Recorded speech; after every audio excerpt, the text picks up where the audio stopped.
to bolster the Indian startup ecosystem, boost the entrepreneurial spirit, and to support innovation, I propose to abolish the so-called angel tax for all classes of investors.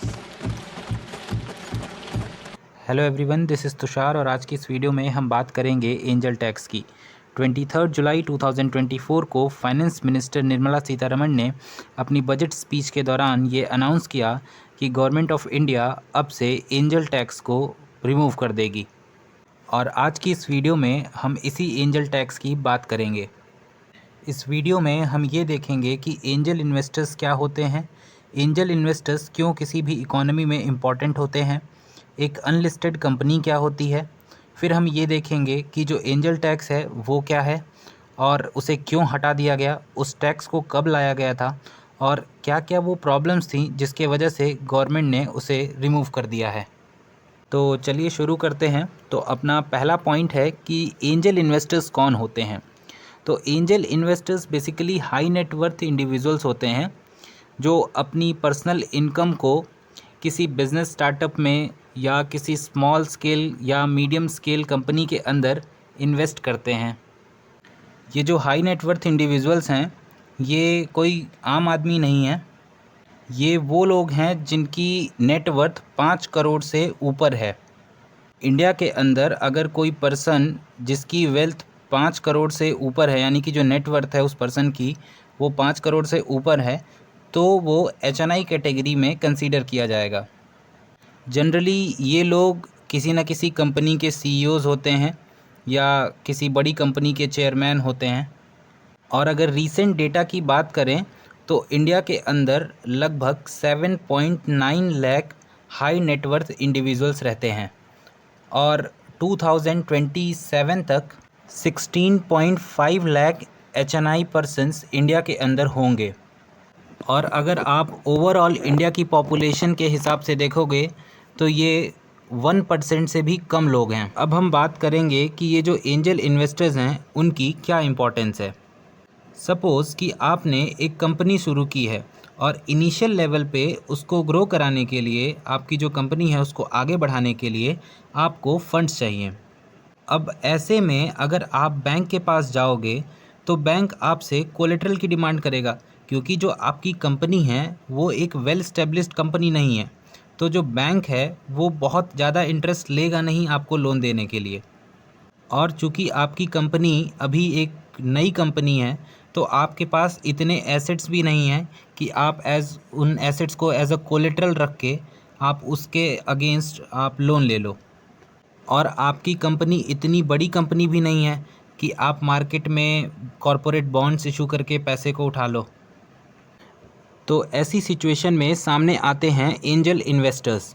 Angel investors उस छोटी company या उस नए startup को उस समय fund provide करते हैं जब उस कंपनी या उस स्टार्टअप को जितने भी ट्रेडिशनल सोर्सेज हैं जैसे बैंक्स या अदर फाइनेंशियल इंस्टीट्यूशंस हो गए, वहाँ से फ़ंड रेज़ करने में प्रॉब्लम हो रही है।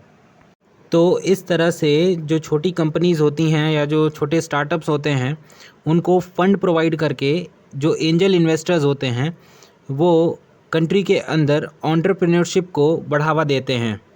जैसा कि आपने ऊपर देखा था कि ये जो एंजल इन्वेस्टर्स होते हैं वो किसी न किसी बड़ी कंपनी के CEO या फिर चेयरमैन होते हैं। तो इनके पास पहले से ही एक वेल एस्टेब्लिश्ड बिजनेस नेटवर्क होता है और इसके साथ साथ बिज़नेस में इनके पास दशकों का एक्सपीरियंस है। उन्हें बहुत अच्छे से पता होता है कि इनिशियल लेवल पे किसी कंपनी को कैसे ग्रो करना है। तो जब वो किसी न्यूली फाउंडेड स्टार्टअप में अपने पैसे को इन्वेस्ट करते हैं तो सिर्फ फंड ही नहीं प्रोवाइड करते बल्कि उनके पास जो बिज़नेस एक्सपीरियंस है वो भी देते हैं। और इसके साथ साथ जो पहले से ही एक वेल स्टेब्लिश्ड बिज़नेस नेटवर्क है उनके पास, उसका भी एक्सेस वो अपनी उस नई कंपनी को देते हैं जिसमें उन्होंने अपने पैसे को इन्वेस्ट किया है। और इसके साथ साथ अपना एक्सपीरियंस यूज़ करते हैं उस कंपनी को ग्रो करने में। यहाँ पे एक नोट करने वाली बात यह है कि जब एंजल इन्वेस्टर किसी कंपनी को फ़ंड प्रोवाइड करते हैं तो वो फ़ंड फ्री में नहीं प्रोवाइड करते, बल्कि उस फंड के बदले उस कंपनी के अंदर वो हिस्सेदारी ले लेते हैं। जैसा कि आपने शार्क टैंक में देखा होगा कि जो फाउंडर्स होते हैं किसी भी बिजनेसेस के, वो आते हैं वहाँ पे शार्क टैंक के अंदर और अपने बिज़नेस आइडियाज़ को पिच करते हैं, और सामने जो भी इन्वेस्टर्स बैठे हैं जब उन्हें बिज़नेस आइडिया अच्छा लगता है तो वो उस पर्सन के बिज़नेस में इन्वेस्ट करते हैं, और जब वो पैसा प्रोवाइड करते हैं तो उसके बदले में कुछ परसेंट जो शेयर्स हैं वो खुद ख़रीद लेते हैं और उतने हिस्से के मालिक बन जाते हैं। यही सेम काम एंजल इन्वेस्टर्स करते हैं। जब वो किसी कंपनी को फ़ंड प्रोवाइड करते हैं तो कंपनी के कुछ हिस्से के वो मालिक बन जाते हैं। अब हम बात करेंगे कि एक अनलिस्टेड कंपनी क्या होती है। तो दुनिया के अंदर जितनी भी कंपनीज़ हैं उनको आप दो पार्ट में बांट सकते हो, एक लिस्टेड कंपनी और दूसरी अनलिस्टेड कंपनी। जितनी भी लिस्टेड कंपनीज़ हैं उनके शेयर्स स्टॉक मार्केट के अंदर खरीदे और बेचे जा सकते हैं। For example, Reliance industries Indian stock market के अंदर लिस्टेड है और उसके जो शेयर्स हैं वो स्टॉक एक्सचेंज पर ख़रीदे और बेचे जा सकते हैं। कोई भी इंडिविजुअल रिलायंस इंडस्ट्रीज़ के शेयर्स को परचेज़ कर सकता है। उस शेयर को परचेज़ करने के लिए उसको रिलायंस इंडस्ट्रीज़ के चेयरमैन मुकेश अंबानी के पास जाने की ज़रूरत नहीं है। वो स्टॉक मार्केट से डायरेक्टली उनके जो रिलायंस इंडस्ट्रीज़ के शेयर्स हैं उनको परचेज़ कर सकता है और सेल कर सकता है। तो वर्ल्ड में ऐसी जितनी भी कंपनीज़ हैं उनको हम लिस्टेड कंपनीज़ कहते हैं, जिनके शेयर्स आप आसानी से शेयर मार्केट के अंदर ख़रीद और बेच सकते हो। वहीं जो अनलिस्टेड कंपनीज़ होती हैं वो स्टॉक एक्सचेंज पे लिस्टेड नहीं होती हैं, तो आप इनके शेयर्स को स्टॉक मार्केट में ख़रीद और बेच नहीं सकते। अगर आपको इस कंपनी में इन्वेस्ट करना है तो डायरेक्टली आपको कंपनी के मालिक को अप्रोच करना होगा। फॉर एग्ज़ाम्पल, अनअकैडमी और PW हो गए, ये अनलिस्टेड कंपनीज़ हैं। तो ये जो कंपनीज़ हैं इनके शेयर्स आपको इंडियन स्टॉक मार्केट के अंदर नहीं मिलेंगे। हालांकि अगर आप बायजूस में या अनअकैडमी में या PW के अंदर अगर अपने पैसे को इन्वेस्ट करना चाहते हो तो आप डायरेक्टली इनके मालिक से मिलो और वो फिर बताएंगे कि हम कितनी वैल्यूएशन पे कितने शेयर्स आपको ऑफ़र करेंगे। तो ये जितनी भी कंपनीज़ हो गई जैसे PW, अनअकैडमी या फिर बायजूस, ये अनलिस्टेड कंपनीज़ के एग्जांपल्स हैं। अब हम बात करेंगे अपने मेन टॉपिक एंजल टैक्स की। तो एंजल टैक्स तब लगाया जाता है जब कोई स्टार्टअप एंजल इन्वेस्टर से फ़ंड रेज़ करता है और उसके बदले में उनको शेयर्स देता है। तो जिस प्राइस पे, जिस वैल्यूएशन पे एक्चुअल में उसे फ़ंड रेज़ करना था, अगर वो उस वैल्यूएशन से, अपनी फेयर वैल्यूएशन से ऊपर उठ के फ़ंड को रेज़ करता है तो वो जो एक्सेस फ़ंड है उसको सरकार इनकम के तौर पे ट्रीट करती है और उस एक्सेस फ़ंड के ऊपर जो एंजल टैक्स है वो इम्पोज़ किया जाता है। अब हम एक एग्ज़ाम्पल से समझेंगे कि जो एंजल टैक्स है वो कब लगाया जाता था। मान लीजिए कि एक कंपनी है और उस कंपनी के X% शेयर्स की कीमत है 800 करोड़ रुपए। अब ये जो X% है ये 10%, 5%, 20% कुछ भी हो सकता है। तो कंपनी के X% शेयर्स की जो कीमत है वो 800 करोड़ है। अब जब कंपनी एंजल इन्वेस्टर से फ़ंड रेज़ करने जा रही है तो X% शेयर्स के बदले में 800 करोड़ ना मांग के उनसे 1000 करोड़ मांग रही है। तो ऐसे में अगर एंजल इन्वेस्टर्स उस X% शेयर्स के बदले में 1000 करोड़ रुपया कंपनी को दे रहे हैं तो कंपनी को तो X% शेयर्स के बदले में टोटल 1000 करोड़ मिल गए, जबकि कंपनी की X% शेयर्स की जो फेयर वैल्यूएशन थी वो 800 करोड़ ही थी। तो ऐसे में कंपनी अपनी फेयर वैल्यूएशन के ऊपर कितना एक्स्ट्रा पा रही है, तो वो है 200 करोड़ रुपए। अब ये जो एंजल टैक्स है वो इस 200 करोड़ रुपए के ऊपर ही लगेगा और जो एंजल टैक्स का रेट था वो था 13.9%, यानी कि 30.9% ऑफ 200 करोड़, वो होगा आपका 61.8 करोड़ रुपया। इस हिसाब से टैक्स बनेगा। यही था वो एंजल टैक्स जो सरकार लेती थी। जो एंजल टैक्स का आइडिया है उसको पहली बार 2012 के यूनियन बजट में इंट्रोड्यूस किया गया था, क्योंकि उस समय मनी लॉन्ड्रिंग की जो प्रैक्टिसेस हैं स्टार्टअप्स में वो काफ़ी इंक्रीज़ कर रही थी और मनी लॉन्ड्रिंग की इन्हीं प्रैक्टिसेस को रोकने के लिए जो एंजल टैक्स है उसको इंट्रोड्यूस किया गया था। आइए देखते हैं कि कैसे जो मनी लॉन्ड्रिंग का साइकिल था वो स्टार्टअप्स के थ्रू चल रहा था।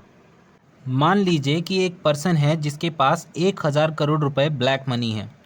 अब वो इस ब्लैक मनी को वाइट मनी में कन्वर्ट करना चाहता है। तो ये जो प्रोसेस है ब्लैक मनी से वाइट मनी में कन्वर्ट करने का, इसी को कहते हैं मनी लॉन्ड्रिंग। अब ये होता कैसे है, आइए उसको समझते हैं। जो भी 1000 करोड़ रुपए उस पर्सन के पास में है, उसको क्या करना है, वो क्या करेगा, उस पैसे को ले जाएगा किसी एक फॉरेन बैंक में जमा कर देगा। फिर उस फॉरेन बैंक से उस पैसे को, जो 1000 करोड़ रुपए हैं, वो धीरे धीरे किसी दूसरी कंपनीज़ में इन्वेस्ट किए जाएंगे। फिर वो कंपनी क्या करेगी, जब उस लोन का रीपेमेंट करेगी तो वो किसी दूसरे फॉरेन बैंक के अंदर जमा करेगी और ऐसे ही मल्टीपल टाइम्स उस पैसे को रोटेट किया जाएगा from one company to bank, from one bank to another bank. और जब मल्टीपल रोटेशंस ऑफ मनी के बाद ये पता लगाना मुश्किल हो जाए कि उस फंड का एक्चुअल में सोर्स क्या था, तब वो पर्सन क्या करेगा, वो आएगा एक ऐसी कंपनी के पास जिसे पैसों की ज़रूरत है। वो पर्सन उस कंपनी के जो मालिक लोग हैं उनसे बात करेगा और वो बोलेगा कि आपकी कंपनी की वैल्यूएशन 800 करोड़ है, मैं आपको 1000 करोड़ रुपए देने को तैयार हूँ। अब वो 1000 करोड़ रुपया इसलिए देने को तैयार है क्योंकि जब वो 1000 करोड़ रुपया उस कंपनी के अंदर इन्वेस्ट करेगा तो उसके बदले में उसे 800 करोड़ रुपए के शेयर्स मिल रहे हैं। बाद में उन शेयर्स को वो बेच के 800 करोड़ रुपए वाइट मनी जनरेट कर सकता है।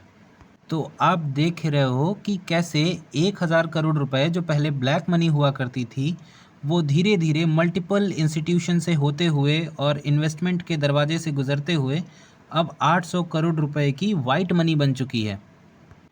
यही पूरा प्रोसेस है मनी लॉन्ड्रिंग का। और ये जो मनी लॉन्ड्रिंग का खेल है ये बहुत लंबे समय से चल रहा था। तो जब सरकार की नज़र इस पे पड़ती है कि कैसे जो फॉरेन मनी या फिर ऐसे कह लो जो ब्लैक मनी है उसको इन्वेस्ट किया जा रहा है थ्रू स्टार्टअप्स और उसको वाइट मनी में कन्वर्ट किया जा रहा है, तो इसको रोकने के लिए सरकार एंजल टैक्स का प्रपोज़ल लेके आती है। तो अब हम देखेंगे कि वो क्या क्या प्रॉब्लम्स हैं जो एंजल टैक्स की वजह से स्टार्टअप्स फेस कर रहे थे।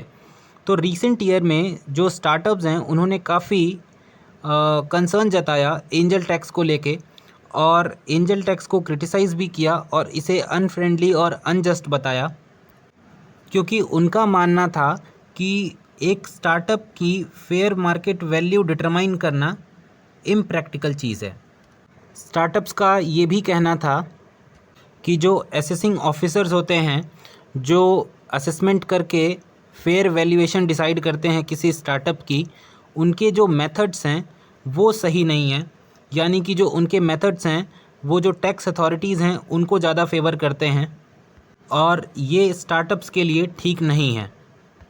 कुछ स्टार्टअप्स का ये भी कहना था कि उन्हें उन एंजल इन्वेस्टमेंट के लिए टैक्स नोटिस भेजा गया है जो उन्होंने 3-4 साल पहले रेज़ की थी और कई बार तो जो टोटल टैक्स अमाउंट है वो लेट फीस मिला के जो ओरिजिनल फ़ंड रेज़ किया गया है उससे भी ज़्यादा हो जा रहा था।